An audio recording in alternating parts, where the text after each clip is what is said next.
Andor Season 2 kicks things off with a literal bang. Cassian's in disguise infiltrating a snowy Sinar test facility, and right away we're dropped into one of the tensest sequences I've ever seen in Star Wars TV. He's not alone though, he's got help from a scared Imperial tech named Naya who's risking everything to get him in to steal a prototype TIE fighter. And I was blown away by how quickly Naya became a fully realized character. She's only on screen for maybe 5 minutes total, but in that time, we learn everything we need to know. She's smart, terrified, conflicted, and brave. And through her, we get a glimpse of what it's like to be a cog in the Empire's machine. Someone who had fun in her job, who thought she was doing good, until she realized she wasn't. That's just great writing and great acting. She felt like one of the main characters of the episode, even with such limited screen time. Now, about that heist. This thing is fast, chaotic, and gritty. And honestly, it felt like a direct response to anyone who ever said Andor Season 1 was too slow. Because this opening right here for Season 2 is anything but. It's tense, it's loud, it's dangerous. Cassian launches into the sloppiest escape we've seen from him yet. There is no manual. He's winging it the whole time, crashing through hangar doors and narrowly escaping blaster fire. And I loved every second of it. And the ship he's stealing, that's no ordinary TIE fighter. It's a prototype that seems to take inspiration from the TIE Avenger in the old Star Wars TIE Fighter PC game, a deep cut from Legends. The ship design is sleek, experimental, and clearly unstable, which is probably why it never made it to mass production. But the design lineage is there, and Andor is so good at weaving in those details without making them feel like fan service. Once Cassian makes it out, the episode shifts gears. We get time to breathe and catch up with the rest of the galaxy. Over on Chandrila, Mon Mothma is deep in political theater, smiling through her daughter's arranged marriage. And who shows up without warning? Our good buddy Luthen Rael. His voice cuts through the party before we even see him, and the whole vibe shifts. You can see it in Mon's eyes. This is a man who represents everything she's trying to keep hidden. The rebellion, the risk, the truth. The wedding ceremony itself is stunning. I have to say, everything is circular. From the architecture to the ceremonial spaces, that's classic Chandrilan culture. Circles represent unity and tradition. But here, the harmony is fake. Everyone's smiling, but they're all carrying secrets. It's the rebellion wearing a smile. Meanwhile, Bix is living with Brasso and Willman, trying to lay low on a planet called Mina Rao. They're fixing irrigation systems and acting like things are normal, but Bix is not okay. She's still haunted. There's a brief, terrifying nightmare sequence where she wakes up remembering what Dr. Gortst did to her in Season 1. Even my favorite character in Andor, B2 Emo, wants to report her distress to Cassian as if trauma is just another data entry. That cold detachment, that's the Empire's legacy. Also, a quick detail.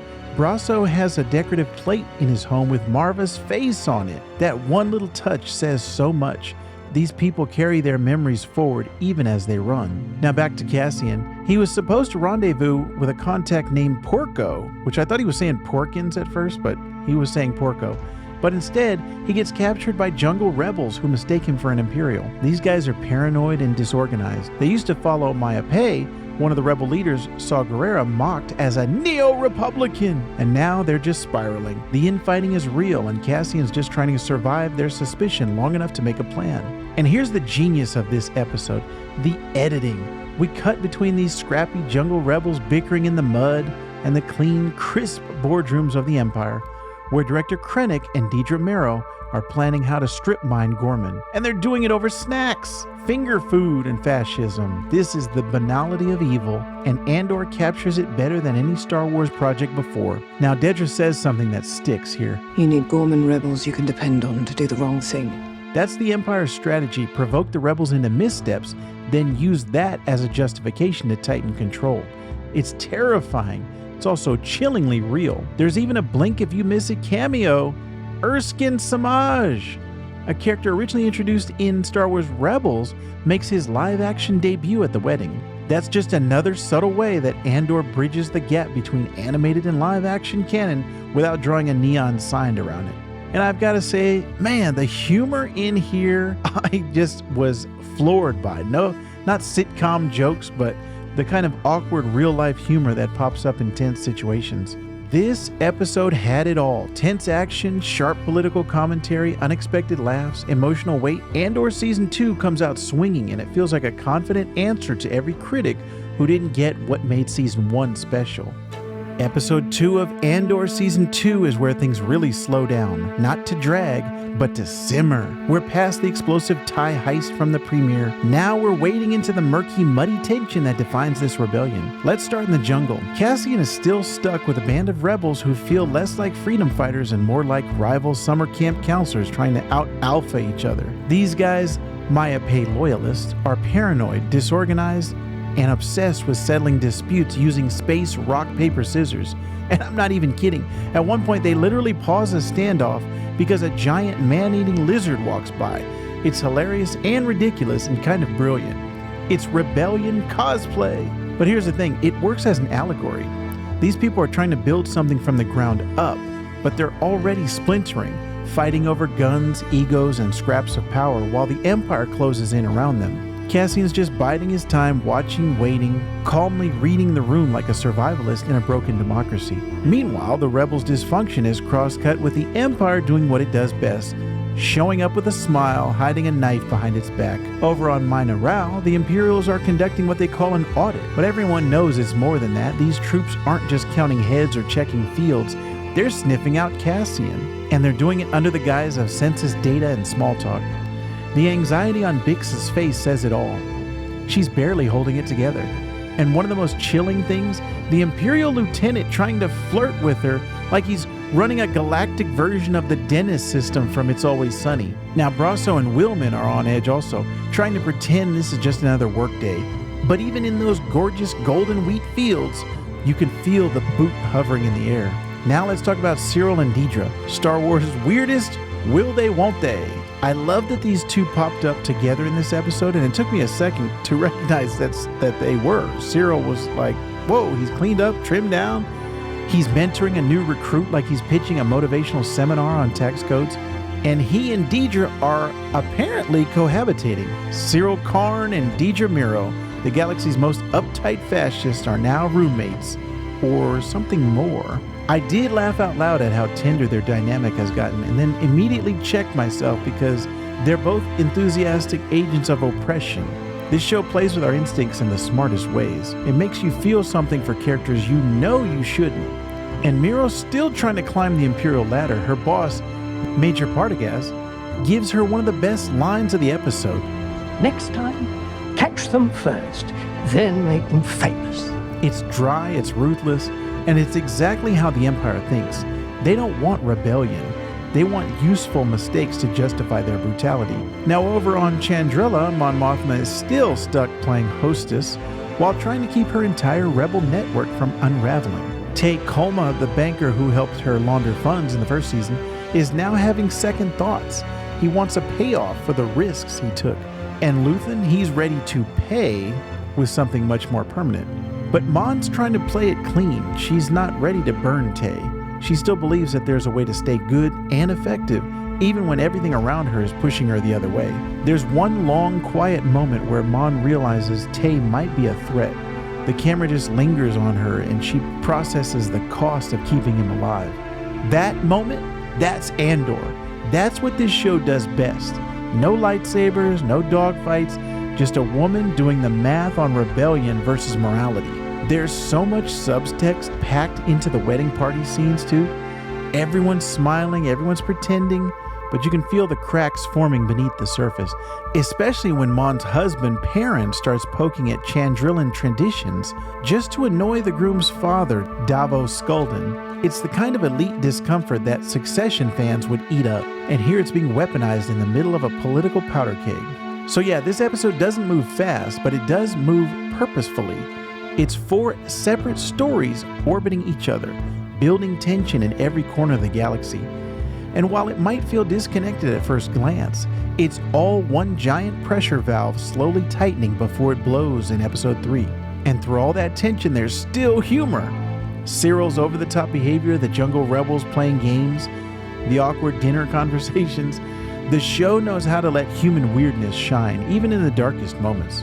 Welcome back, fellow rebels. Today we're diving into episode 3 of Andor season 2. This episode hits pretty hard. It's personal, emotional, and it shows us again that in this galaxy, survival always comes at a cost. Our boy Cassian returns to Luthen Rael, risking it all to check in on his friends. He knows the Empire is closing in, but he goes anyway, and right from the start, you can feel the pressure building. Kellen, the local overseer, tries to help by giving Brasso a forged visa, but we all know fake paperwork isn't going to hold back the Empire for long. Then the stormtroopers show up, and the entire town holds its breath. There's this beautiful, quiet dread running through these scenes. We're watching people try to keep it together. Bix, Brasso, Willman, they're harvesting grain and trying to pretend everything's fine, but we know it's not. It never is. And when the violence finally erupts, it's sudden, raw, and devastating. One of the stormtroopers assaults Bix, and she fights back hard. It's a moment of agency, of survival, but it ignites everything. Brasso jumps into action trying to get Willman to safety, and then he's shot. Just like that, gone. And it hurts. Because we've followed Brasso since season 1. We know who he is. And losing him like this, it's a gut punch. Cassian arrives in a stolen TIE interceptor and lays down cover fire. It's one of the most visually stunning sequences in the show so far. I can see why they put it in the trailer. This isn't just Star Wars TV. This is big budget movie level action.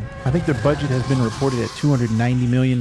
This is where it's at. You can see it on the screen. The way the shot cuts from the grain silos to the explosions, the sound design, the panic in people's faces, it all lands, and it lands hard. Now, while all this chaos is unfolding on Luthen Rael, we cut back to Chandrila, and a very different kind of battlefield. Mon Mothma's still stuck at her daughter's wedding celebration. She's doing shots, dancing, laughing, but none of it is real. It's a performance, a mask, and it's cracking. And here's the genius. The episode cuts between Mon doing shots and Cassian watching Brasso die. It's not random, it's contrast. This is Andor at its best, showing the two fronts of this war, the personal and the political, the physical and the emotional, and neither one is clean. Also, did you catch the music during the wedding party? That's not just ambient noise, that's original Chandrilan EDM. The composers pulled instruments from old Star Wars Galactic Battlegrounds sound libraries to build this mix of classical and electronic, a fusion of old world traditions and modern chaos, just like Mon's life.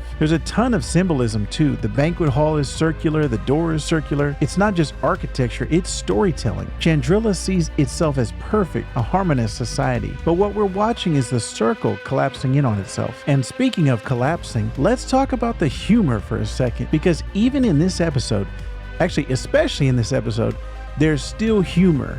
I talked about it in my episode 1 and 2 breakdowns, but the humor in here has really surprised me. It's more than I would have ever expected in Andor, but it's not slapstick, it's not quippy Marvel-style jokes, it's awkward, human, sometimes bitterly funny moments. Like Kellen, the overseer, trying to justify helping his workers only after his own comfort is threatened. Or Take Colma getting roasted by Luthen in the most polite way possible. It's surprising. This season is darker than ever, but it's also funnier than I expected, and it works. Because real people, even in war, laugh, they argue, they make jokes to stay sane. And Andor gets that. And this episode is titled Harvest for a reason. We see what's being sown. Suspicion, sacrifice, control. And now we're reaping the consequences. Everyone pays. And the rebellion isn't even close to winning yet. Episode 4 of Andor Season 2 was less a continuation and more of a cold reboot, a jarring time jump, a shift in tone, and the beginning of something deeply tragic. 1 year has passed since Brasso's death and the escape from Mina, and Andor wastes no time showing us how much everyone has changed, especially Bix. We pick up in 3 BBY, a full year after the first arc. That's before the Battle of Yavin if you're nasty. And the time skip isn't just a narrative device, it's a gut punch. Cassian and Bix are now hiding in a safe house on Coruscant, one of the show's most important and most depressing sets. It's cramped, dimly lit, and quietly suffocating, a visual metaphor for the trauma they're both carrying. According to Tony Gilroy, this season isn't just about rebellion, it's about love. And for Cassian and Bix, love is both their strength and their weakness. Bix is haunted. Her dreams are infected by Gortz, the monster who tortured her in Season 1. But the nightmares aren't just flashbacks, they're merging with her guilt. In a recent mission, she and Cassian had to kill an Imperial soldier who saw their faces. Now Bix is starting to see herself as no different than the monsters she hates. She's not just broken, she's self-destructing. Cassian, meanwhile, is trying to hold everything together by over-controlling. And that's where we see one of the episode's most important themes, fear of loss. It echoes Anakin's journey. He's not just being paranoid for fun. The fear of loss is a path to the dark side. Every time he let Bix out of his sight, something awful happened. First torture, then assault. So when Luthen gives him a new mission and says Bix can't go, he hesitates. And it's not just because of the mission. Luthen wants Cassian to go to Gorman, but what makes this episode click into gear is what's happening on Gorman. The Empire has boots on the ground. Syril Karn has been transferred there and is secretly working with Dedra Meero to infiltrate the Gorman's rebel network. The episode gives us visual cues to suggest how alien Gorman is to Imperial culture. It's a living, breathing society rich with artisan culture, but the Empire treats it like a target, a resource, an eventual sacrifice. One of the best subplots of the episode involves Syril setting up a trap. The man ties floss to his door to see if anyone breaks in. When the thread is broken, he grins. He's being watched, and he loves it. And just as we think he might be turning a corner, we realize no.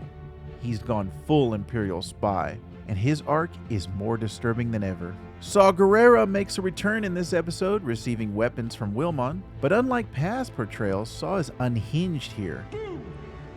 Wilmon reports in, but Saw keeps him from leaving. We can see the paranoia, the beginnings of the breakdown that leads to Rogue One. Back on Coruscant, Cassian finds Bix in a sleepwalking daze, weapon in hand. Her trauma has pushed her into a dangerous edge. In the final scene, she takes a small vial of what appears to be a sedative or tranquilizer. Her eyes glaze over. It's a heartbreaking moment that reinforces the cost of rebellion, not just in lives, but in minds. Episode 4 isn't just a slow burn, it's the spark that ignites the fire. It shows us that the rebellion isn't just fighting stormtroopers, they're fighting themselves. Fear, doubt, guilt, and next episode things get even darker. But what do you think? Did Cassian make the right call with that soldier, or is Bix right to feel haunted by it? Let me know, and don't forget to subscribe for our breakdown of episode 5. What happens when rebels stop being heroes and start becoming tools? Episode 5 of Andor Season 2 takes the growing paranoia and moral ambiguity of the rebellion and plunges it even deeper. Cassian's new identity, Syril's dangerous double life, and a fractured rebel front make this one of the most tensest and revealing episodes yet. We're still in 3 BBY, 1 year after the events of episode 3. Cassian has arrived on Gorman under the name Marion Sky, a stylish fashion buyer with ties to the local fabric industry. The costume alone tells you everything. He's suave, calculated, and for the first time ever, fully embracing the spy role Luthen has always seen in him. Meanwhile, Syril Karn is worming his way into the Gorman resistance with chilling confidence, and Dedra Meero is watching closely. Syril's entire life is now a performance. He fakes awkward conversations with his mother so the Gormans, who are spying on him, think he's trustworthy. He feeds them what looks like leaked intel, delivery schedules for Imperial construction, and the rebels, desperate to believe, eat it up. The brilliance of this plotline is that it plays on our own hopes. For a moment, Syril almost seems like he might come around, but then he meets up with Dedra, and their cold, awkward chemistry reminds us he's not going rogue. He's falling deeper in. Cassian, meanwhile, playing Varian Sky, meets up with Enza Rylance, daughter of the Gorman Front's leader. It's a delicate dance. He critiques their lack of readiness, their optimism, their trust, and he's not wrong. The Gorman rebels are noble but naive. They've been manipulated into thinking they're building a revolution when they're actually walking into a trap. It's what makes this episode so tragic. Cassian wants to help, but he also sees the writing on the wall. These people will be sacrificed. Back on Coruscant, the ISB is tightening its grip. Partagaz praises Syril's work. The Empire's strategy is now fully clear. Let the rebels grow bold, then crush them. But the episode asks, is the rebellion creating heroes or victims? Meanwhile, Luthen is drowning in information. Too many signals, too many moving parts. He sends Vel to Gorman to replace Cassian, but it's clear he still sees people as pieces on a board. He says he wants Bix strong, but he also ignores Cassian's plea to let her recover. Luthen is becoming what he hates, a tactician who justifies casualties in pursuit of victory. Then we check in on our buddy Wilmon, who's forced to stay and train Saw's unhinged soldiers in the use of stolen rhydonium. Saw is terrifying here, paranoid, erratic, and high on his own madness. When one of his soldiers simply asks for clarity, Saw kills him. The fear of betrayal has consumed him, and it foreshadows the brutal Saw we'll meet in Rogue One. Every pairing in this episode is pushed to a breaking point. Bix is using sedatives to numb her pain, and Cassian is still aching to protect Bix. begins to wonder if he's becoming the very thing he's fighting. Episode 5 doesn't offer easy answers. It asks, who do you become when you fight monsters too long? And when you blur the line between spy and saboteur, can you ever go back to being human? Drop your thoughts in the comments down below. Do you think Syril is too far gone? Is Cassian right to question the mission? And is Luthen building a rebellion or just setting the galaxy up to burn? What if the worst thing to happen in this war wasn't the Empire? Episode 6 of Andor Season 2 pulls the trigger on everything the past 2 episodes have set up, and the fallout is messy, painful, and far too real. This isn't the glorious birth of the rebellion. It's a gut-wrenching reminder that revolutions come at a cost. We open with Cassian still undercover as Varian Sky, and he's no longer confident in the Gorman front. He's seen their weaknesses, their eagerness, their inexperience, their fractured communication. Luthen doesn't care. He sends Vel to Gorman to take Cassian's place, clearly preparing for whatever blowback is coming. On the surface, the mission is simple: retrieve proof that the Empire is building an army in Palmo. But the tension underneath, that's what explodes. Clea and Luthen attend a party hosted by Skulden, an art dealer who's unknowingly harboring a rebel listening device. The goal is to retrieve it before his re-examination reveals the truth. Meanwhile, Syril has orchestrated the perfect setup. The ISB will let the rebels go through with their heist just to expose them later. He's giddy. He even gets a personal pat on the back from Partagaz, the greatest day of his life. But then the heist implodes. Vel and Cinta are joined by the Gormans, and here's where it all goes wrong. One rebel, Sam, brings a blaster when he was told not to. Another, Dina, leaves her post to help a civilian. It's not the Empire that blows the operation, it's the rebels' lack of discipline. Cinta is sadly killed, not by stormtroopers, but by friendly fire. Then we see the cost of chaos. Back on Coruscant, Dedra and Partagaz watch it all unfold like puppet masters. This is what they planned, and now they have their justification to crack down on Gorman. Meanwhile, Mon Mothma tries to stay composed in the Senate, watching her political efforts rot in real time. She sees the farce for what it is, but it's far too late to fix anything from the inside. In one of the more surprising sequences, and most suspenseful I would say, Clea retrieves the bug while Lonnie distracts the crowd. The party scene is a whirlwind of political theater. Mothma and Krennic trade veiled barbs, and Bail Organa, now played by Benjamin Bratt, makes his first appearance in this arc. Not if anything to say about it. These upper echelon games feel hollow next to the blood spilled on Gorman. But the most cathartic moment? Bix. Alone, focused, and standing over Dr. Gortz, the monster who broke her in Season 1. She straps him to his own machine and calmly repeats his own words back to him. It will only feel like forever. The axe forgets, but the tree remembers. Episode 6 isn't just a turning point, it's the moment everything falls apart. The rebellion isn't unified, the Empire isn't just strong, it's patient. And as the credits roll, we're left asking, how many more good people will die before the galaxy finally wakes up? Sound off in the comments below. Was Cinta's death the fault of poor planning or the inevitable price of resistance? And did Bix finally reclaim her strength, or just lose something else along the way? Cassian Andor has found peace, but how long can peace last in a galaxy ruled by fear? Episode 7 of Andor Season 2 isn't just about the next mission, it's about fate, resistance, and the moment you realize the war has already begun. We're now 2 years out from the Battle of Yavin. The rebellion is growing, piecemeal, chaotic, and increasingly dangerous. Cassian is laying low, Yavin 4 is becoming a command center, and the people of Gorman are on the brink of something terrible. This episode quietly moves key pieces into position while revealing just how fragile peace really is. Let's start with Cassian and Bix. They're living a quiet life in a small circular hut, a powerful visual choice. Circular shapes dominate their home from the doorway to the hammock posts. It's a soft contrast to the hard, angular architecture of the Empire. Cassian's house literally wraps around nature. It doesn't destroy it. That's Star Wars Symbolism 101. The Empire imposes, the rebellion adapts. And Cassian is still wounded physically and emotionally from his past missions. But this episode introduced something unexpected, a Force-sensitive healer. She's not a Jedi, she's not even trained, but like we've seen in The Mandalorian and The Rise of Skywalker, she uses Force healing, a power long established in Legends and subtly referenced in Heir to the Empire. She senses something powerful in Cassian, something coming. This is where the show flirts with a big idea. Is the Force choosing Cassian? She says, "They're gathering as they go. There's a purpose to it. Cassian resists the idea just like Han Solo once did. Hey, it's me. But we know where his path leads, to Scarif, to Leia, to the spark that saves the galaxy. Meanwhile, on Yavin 4, we get our closest look yet at the growing Rebel Alliance. The show ties directly into Star Wars Rebels, especially seasons 3 and 4, when Yavin becomes a staging ground for various cells. X-Wings and Y-Wings sit idle, ready, and Commander Draven, first seen in Rogue One, makes an appearance, laying the groundwork for the more militarized rebellion we'll see later. And then there's Wilmon, the young mechanic whose arc has been quietly building since season 1. His transformation from a grieving son to Saw Gerrera-trained operative mirrors the darker evolution of the rebellion. Saw's teachings leave a mark. His recruits become blunt instruments, filled with rage and clarity. You can see it in Wilmon's eyes, and Cassian notices it too. And this episode draws stark contrasts. Yavin 4 feels alive, recruits are optimistic, commanders argue strategy, and rebels sit together at mess tables. Always in groups, always eye contact. Gorman, by contrast, is filled with dread. Streets are quiet, civilians are scattered, the camera frames everything with negative space and shadow.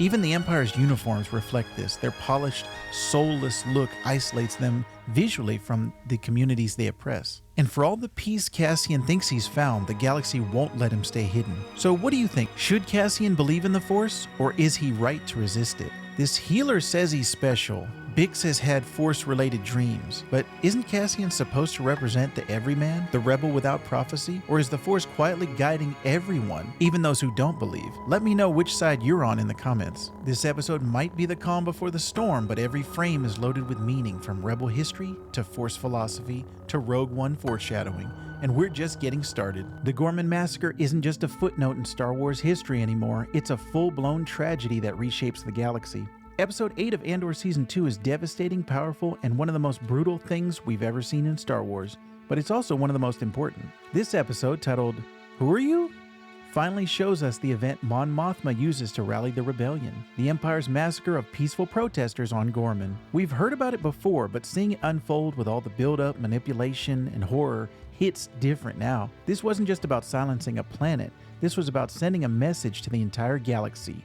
Resistance will be crushed. From the opening frame, the vibe is different. Gorman feels quiet, a little too quiet. Imperial forces remove barricades and let the people flow into the plaza, not because they back down, but because they're baiting a trap. The square becomes a kill box. The exits are sealed, and the Empire unleashes a level of cruelty that feels chillingly real. And the worst part, it works. The Empire frames the Gormans as aggressors. The news blames the protesters. The spin begins immediately. Cassian Andor and Syril Karn mirror each other again, two men radicalized in opposite directions. Syril believes in structure, in order, in the promise of the Empire. But when he finally confronts Cassian, the man he's been chasing since season 1, Cassian doesn't even recognize him. The question, Who are you? isn't just a jab, it's an existential blow. Syril realizes he means nothing to the person he's made his whole life about. And in a moment of despair, he's shot and killed by rebel leader Carl Rylance, putting a sad bow on Cyril's life. I thought he was going to come around. I thought they might have something to say, but nope, it just seems like his entire life was a waste. Tony Gilroy doesn't hold back here. The Empire doesn't just murder people, they erase them. The way this episode uses silence, the shape of Gorman's architecture, the fear in the crowd, it all feels heartbreakingly real. Rylance says it best. You've destroyed us. We also see the KX droids, the same model as K2SO, used for brutal crowd suppression.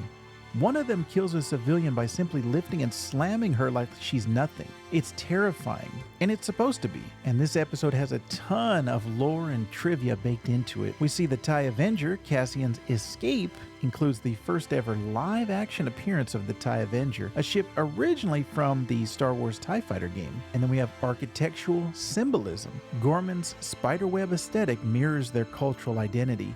Their buildings look woven, curved, and natural, while Imperial structures are rigid, brutalist, and harsh. It's visual storytelling at its best. The massacre draws clear inspiration from real-world tragedies like the Kent State shootings and colonial violence in Algeria and Vietnam. The Empire manipulates the narrative, creates a threat, and then uses it to justify annihilation. Tony Gilroy has said in interviews that Gorman was designed to show how fascism creeps in, not with a bang, but with paperwork, propaganda, and fear. Our girl Didramiro, once cold and calculating, is now broken.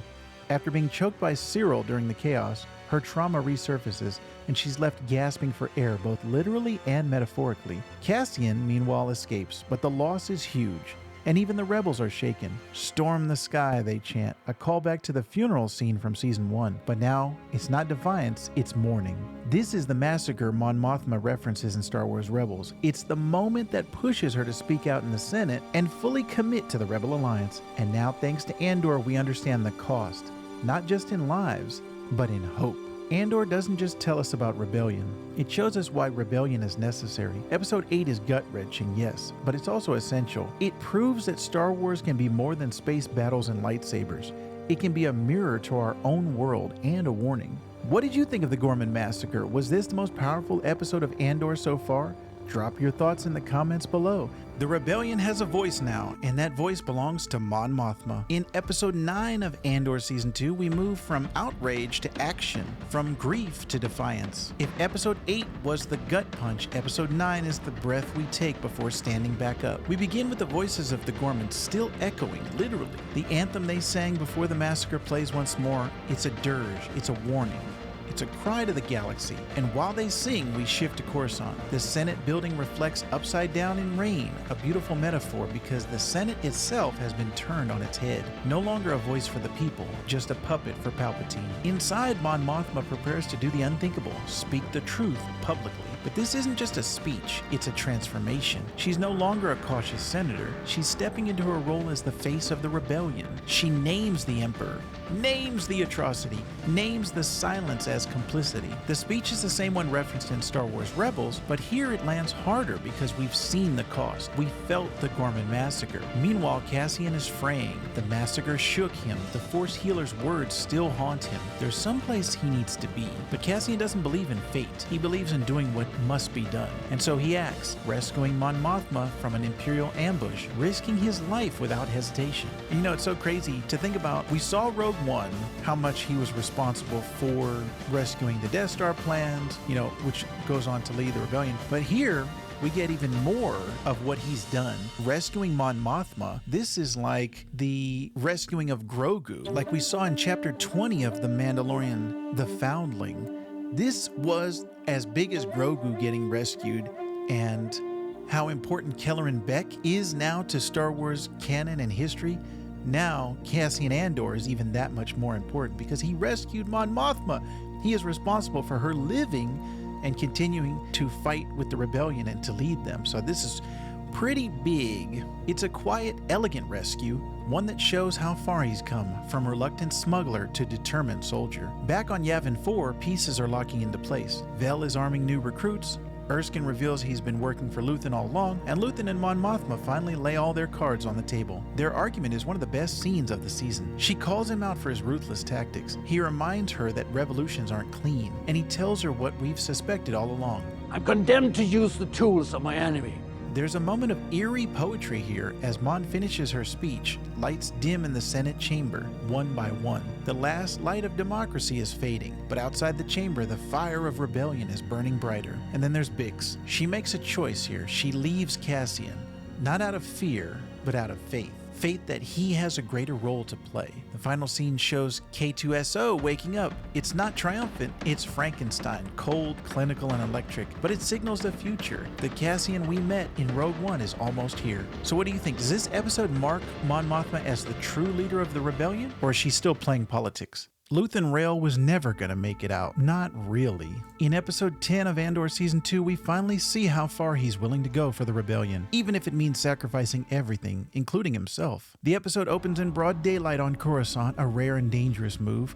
Lonnie Young, Luthen's ISB mole, sends out an emergency signal. He's demanding a face-to-face meeting. That alone tells us everything. Axis has been compromised and the Empire is closing in. Lonnie reveals the truth behind the Empire's so-called energy initiative. It's a front. The Empire's mining kyber crystals from Jeddah to power a superweapon, the Death Star. That means the very energy that once lit the galaxy through lightsabers is now being weaponized into a beam of mass destruction. The Force itself is being perverted. But our buddy Lonnie begs for an escape. He's terrified. He knows the ISB is onto him. And for a moment, Luthen gives him hope. He even names Yavin, makes it sound like there's a way out. But Luthen lies. That's what he does. After giving Lonnie hope, we then see his lifeless body, blaster wound to the chest. That's when it hits us. Luthen killed him. Off screen, quiet, brutal, and deliberate. It wasn't out of hatred. It wasn't even a punishment. It was insurance. Lonnie knew too much. He'd seen the Death Star plans. He knew the network, the faces, the routes. And Luthen knew that if the Empire captured him, no one, not even someone like Lonnie, could withstand Imperial interrogation. And we actually see how much Luthen believes that in his own life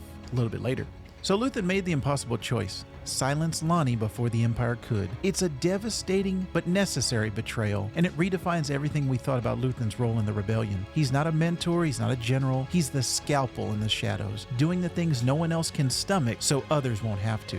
Luthen isn't fighting for recognition, he's not even fighting for peace. He's fighting to be forgotten. He's chosen to be the monster in the shadows so others can walk in the light. And that's what makes him one of the most tragic, powerful characters in Star Wars. Back at the shop, Luthen prepares for the next threat. He knows Dedra Meero is coming, and she does, ready to expose the man behind the Access codename. But Luthen doesn't run, he stalls. He stalls long enough for Kleya to vanish. He gives away nothing. He plays every word like a game of Dejarik, buying time and staying unpredictable. And yes, if it comes to it, he's ready to die. The camera lingers on his hand, moving toward a hidden artifact. Maybe a blade, maybe something more symbolic. Either way, he's prepared to take the secrets of the rebellion with him. But Dedra doesn't let him. She doesn't want a martyr. She wants a prisoner, a bargaining chip. So after Luthen stabs himself, she calls in all of the ISB to try to save him. Meanwhile, Kleya's on a mission. After ordering full lockdown, destroying their encrypted transmitter and wiping all records, she heads to the Imperial Hospital where Luthen is being held. Her goal, erase any trace of their activity from the system. If the Empire digs into his files, everything falls apart. As she infiltrates the facility, we flash back 17 years earlier. Kleya as a child lost in a war zone until Luthen finds her, not as a recruiter, but as a rescuer. That moment forged something unbreakable. She didn't join the rebellion for the politics, she joined for him. And in the present, we see just how deep that loyalty goes. Kleya finds Luthen barely alive, hooked up to life support, and without hesitation, she pulls the plug. No hesitation, no dialogue, just a decision. She chooses the cause. She chooses silence. She chooses him, his legacy, his wishes, and his sacrifice. Luthen Rael dies not as a prisoner, but as a martyr with no one to remember him. And Kleya escapes into the night, carrying both their burdens. But what do you think? Was Luthen right to kill Lonnie? Could there have been another way? Or is this exactly the kind of impossible choice that leaders in a rebellion have to make? What about Kleya? Did she do the right thing pulling Luthen off life support? Was it mercy or strategy? And Dedra, is she unraveling? Is she still chasing access for the Empire or for herself? Let me know in the comments down below. I want to hear your take. The Empire is not in control, it just wants you to think that it is. Episode 11 of Andor Season 2, titled Who Else Knows, peels back the curtain, and what we find is panic, paranoia, and the slow unraveling of a regime built entirely on fear. We open in the immediate aftermath of Luthen Rael's death. His capture in Episode 10 and Kleya's heartbreaking decision to end his life have sent shockwaves through the galaxy. His death wasn't a failure, it was a sacrifice, one that Kleya now has to carry. She's exhausted, on the run, and more determined than ever to complete the mission. On Coruscant, we see the Empire scrambling to contain the breach. Dedra Meero is under immense pressure, not just from her peers in the ISB, but from someone higher up, Director Orson Krennic himself. He's here to interrogate her and clean house. Krennic's concern isn't Meero's career, it's the safety of Project Stardust. The knowledge that Luthen might have leaked intel about the Death Star has triggered full-blown crisis mode. Krennic demands answers. Dedra has few. Her once glowing reputation is in ruins, and now she's a liability. For the first time, she feels the full weight of the Empire's brutality turned inward. Meanwhile, Kleya is back in motion. She's using every trick she learned from Luthen: dead drops, misdirection, silent codes. She sends a hidden message across a secure channel, one only a few people know how to read. That signal reaches Wilmon on Yavin 4, who relays it to Cassian, Melshi, and K2SO. They think it's actually from Luthen, and they go running. Now, this is not a mission authorized by the Rebellion. It's a response driven by loyalty. At the same time, leadership tensions inside the rebel base intensify. Mon Mothma and others in the formal hierarchy are rattled by the fallout from Luthen's network. His rogue operations are now viewed as a cautionary tale. But Cassian, Vel, and Wilmon see it differently. To them, Luthen wasn't a warning, he was a blueprint. He understood what the fight truly demanded. I'm condemned to use the tools of my enemy. And man, this rescue mission, once they get there, ooh-wee! I loved how K2SO, as always, cut through the tension with precision. His commentary walks the line between sharp and heartfelt, keeping the episode from drowning in its own weight. His presence reminds us this isn't about heroics, it's about people doing what must be done before it's too late. Alan Tudyk has to be the MVP. Love it anytime he gets to play K2SO, or just in general. I love him as an actor. And that rescue was action-packed. Man, I loved it. So much tension, and the pressure is building on all sides. At the end of this episode, the Empire's desperate to control the narrative, the Rebellion is desperate to stay alive long enough to matter, and in between, people like Clea and Cassian operating in the shadows, risking everything for something bigger than themselves. But what do you think? Did the Rebellion really need someone like Luthen to take the fall? Is the formal alliance missing the point by distancing themselves from his legacy? And what do you think about Clea now carrying the torch? What is her legacy in Star Wars? Drop your thoughts in the comments down below. Is the Rebellion finally ready to unite or split into two? Man, if you haven't seen episode 12 yet, you are in for a treat. It's not just the season finale, it's the turning point, the moment the Rebellion becomes real. This is it. The end of Andor, the end of Luthen, the end of innocence. For Cassian, the beginning of his final mission. Episode 12 doesn't just wrap up a season, it completes a story about sacrifice, identity, and the cost of building something greater than yourself. We open with isolation. Cassian and Clea, separated by space and grief, both trapped in the fallout of choices made seasons ago. The tone is quiet, bitter and weary, but beneath the stillness, change. A rebellion cementing its next chapter. The Empire is unraveling. The fake infection story meant to cover Clea's hospital escape has spiraled. Coruscant is in lockdown. Panic spreads as the ISB desperately hunts ghosts. Meanwhile, the Death Star nears completion. Tarkin's consolidating power. Krennic is racing towards Project Stardust. And Partagaz, well, he can feel the walls closing in on him. Back on Yavin 4, the rebel base is jittery. Cassian's unscheduled U-Wing arrival sets off alarms. Even K2SO is shut down as a precaution. Paranoia is everywhere. But when Mon Mothma enters, stripped of all pretense and rocking her Return of the Jedi do, it signals that this is no longer about secret meetings and senatorial diplomacy. The rebellion is real now, and she's all in. We get our final look at Saw Gerrera as he's watching Jedha's Kyber crystals reserves being harvested. A Jedi legacy dismantled to build a planet killer. Saw was right all along, but his descent into paranoia means he no longer trusts anyone. He's become a cautionary tale, a mirror of what Cassian could become if he lost sight of all hope. The tension here is peaking. Cassian pleads with Bail, Mon, and Admiral Raddus, as well as General Draven, begging them to act on Luthen's intel, to recognize the cost of inaction. But instead, the name itself of Luthen Rael is met with suspicion and disdain. It's a bitter moment. We know what they don't. Luthen died to give them a chance. From there, the episode crescendos into one of the most emotional montages Star Wars has ever given us. But I'll get to that a little bit later. Vel and Clea, former rivals, finally meet in full light. There's no secrets left. Vel repeats Luthen's old code phrase, "I have friends everywhere." Back at the ISB, Partagaz listens to Nemik's manifesto. The same words that once moved Cassian now echo through Imperial halls. Tyranny requires constant effort. In that haunting silence, Partagaz realizes the truth. The Empire's not stable, it's eroding from within, and he'll be forgotten by the very system he served. Let's talk about those final shots of this episode 12. Man, the final shots of Andor as a whole, leading into Rogue One, but I could not have been happier with this ending. We see Bix safe, with a child by her side. What is no doubt Cassian's child, the next generation growing up in a galaxy that might just be a little better because of Cassian. This is a child Cassian will never see. He will never meet. He doesn't get that moment, but we do. And in that, there's both heartbreak and hope. He gave everything so that someone else wouldn't have to. And it wouldn't be me if I didn't say my favorite moment of this episode. When B2 Emo appears, I cheered. We hadn't seen him since the first arc of the season, and I'll be honest, I was kind of getting worried. B2 was my favorite character in Season 1, and he remains one of my all-time favorite Star Wars droids. Seeing him alive and well was the emotional exhale I didn't know I needed. In a galaxy that so often breaks our hearts, B2 reminds us that some small pieces of love survive. And then comes that final quiet moment, that montage, Cassian watering his plants, a small human act. Maybe he thinks he'll return. Maybe it's symbolic, a final gesture of hope. Either way, he walks away from it all, into Rogue One, into legend. But what do you think? Was Cassian ever meant to survive this story? Could he have walked away? Or did he know from the start that his role was never about legacy? It was about lighting the fuse. Drop your thoughts in the comments down below. What moment hit you the hardest? What scene made you believe in Star Wars again?